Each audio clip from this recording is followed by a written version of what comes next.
Hello and welcome back to the Innsbruck case with me, Barden. Right, so we want to... So we've got the Gilman Hotel. That's when we originally arrived there, right? I'm going to go back to the town square and see what we can do from there. Let's load that chapter. In the town square, the beating heart of the city, a big attraction for local tourism, it is animated by groups of visitors who are chatting away in the sun. A lot less animated are the lethargic locals who are lurching about the square. A rather creepy looking fountain is in the middle of the square. A gigantic fish-like stone statue stretches its claws towards the sky with water flowing out of its menacing jaw. The water sprays into the air, providing a refreshing breeze to the tourists sitting around the edge of the fountain. Looking at closely now, it all rather looks like a giant drooling fish monster. The square is surrounded by handsome old buildings, although the side streets reveal the true Innsbruck crumbling facades, just far enough away that the average tourist doesn't notice them immediately.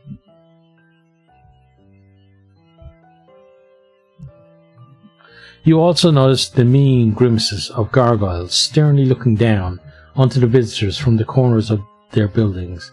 You make a mental note to block out the Innsbruck architecture in the future. At first glance, you can see the town hall and the police station behind the fountain. There should be a few more public facilities nearby, but you don't notice anything right away. You decide to... let's go to the fountain. Pretty relaxed vibe here, so you decide to go over to the tourists. There's lots of space on the edge of the fountain which people use to sit down. They're stretching their legs, eating their packed lunches, or studying maps of the town. Perfect place to let go and relax. You sit down. Okay, so first time we do this, we're going to go somewhere quiet. Yeah, somewhere quiet. The trip over here has exposed you to enough weird people. You can deal without carbon-based life forms for a while. You sit down on the fountain edge, off to the side from the other visitors, and let your mind roam. How is it possible that a girl can simply vanish in a tiny place like this? If she's run away from home, where would she have found shelter, and where would she get her food from? Has she been kidnapped after all? Isn't it normally cute children that get kidnapped? Something brings you back to the real world. A rather shaggy looking older man on crutches rattles a paper cup in front of your face. He smiles, revealing his rotting teeth. Let's give him some coins. The old man looks so worn down that it breaks your heart. You search for coins in your trouser pocket and find some coins. He smiles gratefully when you drop the money into his cup. The beggar looks around furtively and then leans over to whisper something into your ear. You should leave. Slightly dazed by the smell of alcohol on the man's breath, you lean back and watch him shuffle off. Did you hear that right? You should leave? The nerve of it. You're glad to see the back of this drunkard. You look over to the dark alleyways across the square and you repeatedly notice shady figures with bloated faces who keep looking at you and the tourists. You start to feel uneasy again. Here in the middle of the square at the fountain, it's like you're all sitting ducks.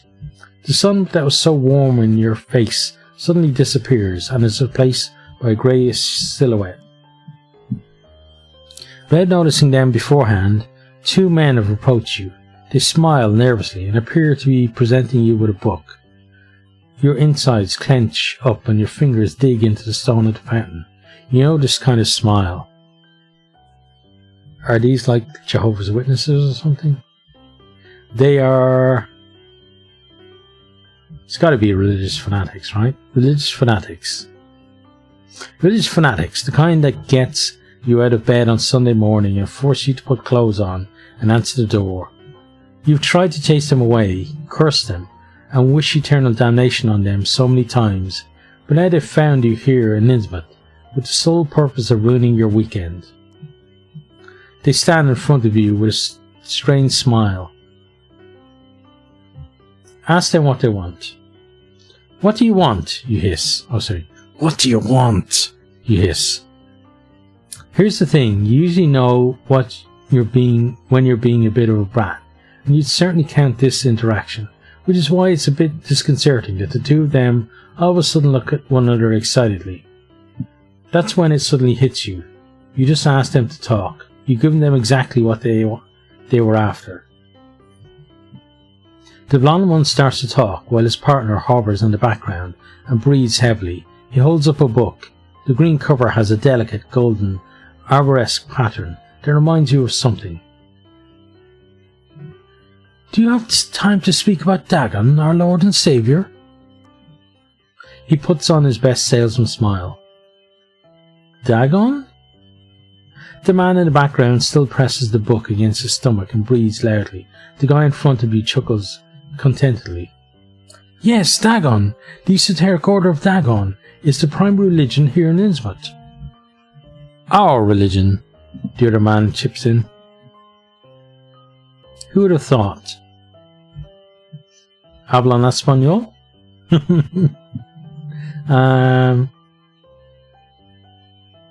No, tell me more. Please tell me more, you answer, although you have no idea why you would say such a thing in this situation. But of course, Innsmouth has not always been the successful fishing village you are experiencing right now.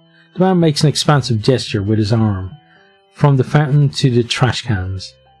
Everything changed when, at the beginning of the 19th century, Obed Marsh brought a new religion to Innsmouth and founded the Esoteric Order of Dagon. His partner comes forward. Would you like to find out more? What is a Dagon? What's a Dagon? You ask, confused. The face of the more talkative blonde guy lights up even more. An excellent question. Dagon primarily symbolizes transformation. You could say that he signifies the progression of humans to a higher plane, a kind of evolution.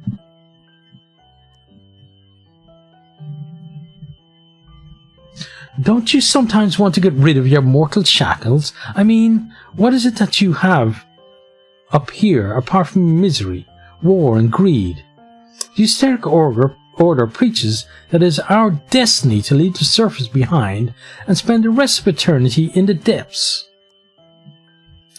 He proudly holds up the green book.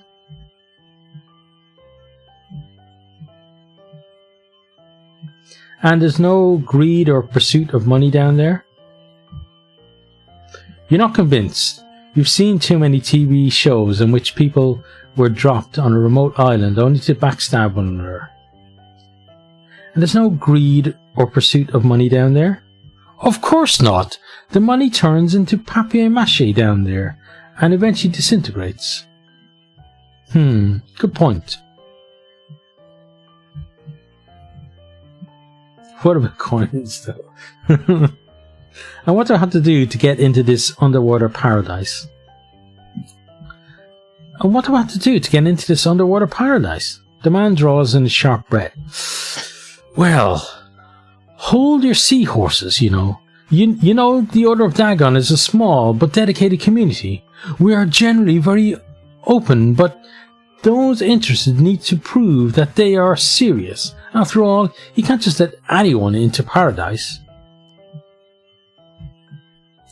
I completely understand, you lie with a winning smile. This is why there are a few tests which you would have to undergo to find out whether you're...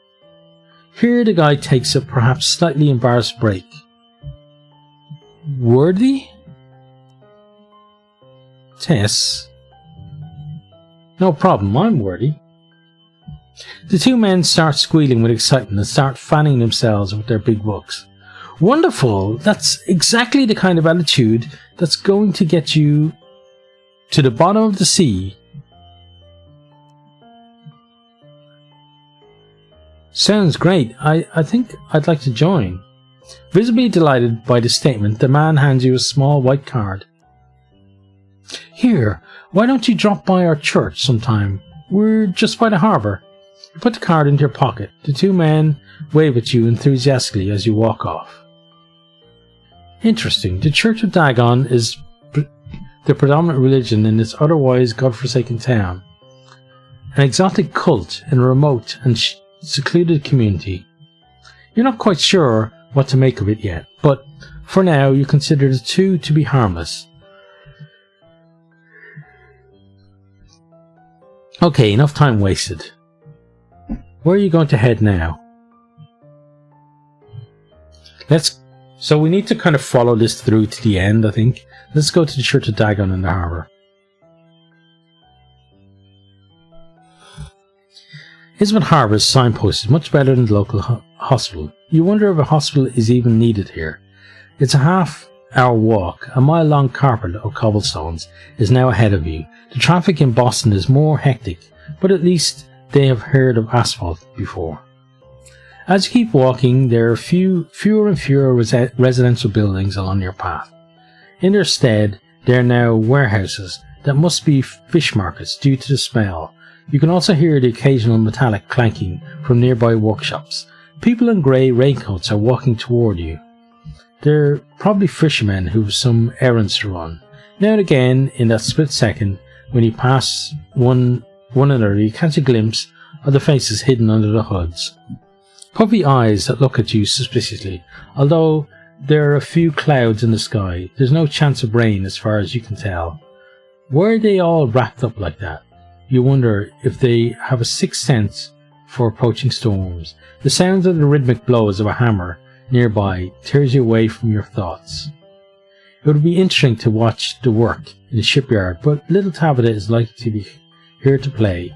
From a distance you can already see the masts of the boats, which rise up into the sky like a row of spears. You walk along a small street at the quay with the harbour basin just behind it. Breathe in the sea breeze. Your lungs fill with fresh air and a peaceful feeling settles within you. The air seems to do you a world of good. More than that, it fills you with life. You should travel to the rural coast more often to escape the noise and smell of the big city. The view of the harbour is splendid. Boats of all shapes and sizes are coming and going. Nets are being emptied out and fish seem to be endlessly splashing into huge freezer boxes. Local trades are being sealed with handshakes, and at the end of a wide headland a huge lighthouse watches majestically over the bay. The ideal postcard motif if it weren't for the people. You only know fishermen from the movies. You have to admit that you have a certain prejudice. These include they have weather-beaten skin and captains always have well-groomed beards. They're either strong, silent types or hard-drinking lads who sing filthy sea shanties, but these creatures in front of you are neither majestic nor leery. They move around more like tragic hunchbacks you'd expect to see in French cathedrals. A few yards to the right, there's a fork in the road, and a road sign points further north. Its inscription reads, Innsmouth, Paradise Beach. In the far distance you can see a building that looks like a church. Hang on, a church? On the coast? How eccentric. Well, we knew there was a church there, because that's where we're going. Okay, yeah, so I'm going to end there, because I thought that when I said let's go to the church, it would actually take me to the church and do that, and not actually bring us right through the harbour again. But yeah, we're going to leave it there. We'll see what happens in the church next time. So I hope you have enjoyed. Hope you're keeping safe out there. And hope to see you next time. Goodbye. I hope you enjoyed this video. If you did, maybe consider hitting the subscribe button there on the right. Or checking out some other videos here on the left. Or perhaps you might even share with some friends.